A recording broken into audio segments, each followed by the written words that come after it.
രാഹുൽ മാങ്കൂട്ടത്തിൽ നിലവിൽ 7 ദിവസമായി ഒളിവിലാണ്. രാഹുൽ മാങ്കൂട്ടത്തിൽ ഇന്നലെ കൊടുത്ത ഹർജി അനുസരിച്ച് ഇതൊരു രഹസ്യ സ്വഭാവമായി കേസ് പരിഗണിക്കണമെന്നും അടച്ചിട്ട കോടതി മുറിയിൽ ഇത് ഈ കേസ് പരിഗണിക്കണമെന്ന ആവശ്യമാണ് നിലവിൽ കോടതിയിൽ ഹർജിയായി നൽകിയിട്ടുള്ളത്.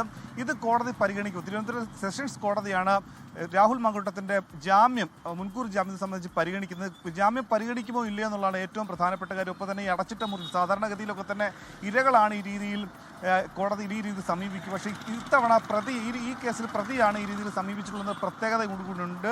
എന്താണെങ്കിലും രാഹുൽ മാങ്കൂട്ടത്തിലെ കേസ് ജാമ്യം കോടതി പരിഗണിച്ചാലും ഇല്ലെങ്കിലും ഇത് രാഷ്ട്രീയ കേരളത്തിൽ വലിയ വാർത്ത തന്നെയാണ്. ഒപ്പം തന്നെ ഏറ്റവും പ്രധാനപ്പെട്ട കാര്യം ഇത് സംബന്ധിച്ച് രാഹുൽ മാങ്കൂട്ടത്തിൽ പുതിയൊരു പരാതി കൂടി വന്ന സാഹചര്യത്തിൽ ഇന്നത്തെ ജാമ്യ ഹർജി പരിഗണിച്ച് നൽകിയാൽ അല്ലെങ്കിൽ ജാമ്യം നൽകിയില്ലെങ്കിൽ പാർട്ടിയിൽ നിന്നുള്ള അടക്കം നടപടി, അതായത് നിലവിൽ നേരത്തെ നടപടി രാഹുൽ മാങ്കൂട്ടത്തിൽ എടുത്തിട്ടുണ്ടെങ്കിൽ കൂടി നിലവിൽ രാഹുൽ മാങ്കൂട്ടത്തിൽ MLA സ്ഥാനം രാജിവെക്കാൻ അടക്കമുള്ള കാര്യത്തിലേക്ക് പാർട്ടി കടന്നേക്കുന്നുള്ള സൂചനയാണ് ലഭിച്ചിരിക്കുന്നത്.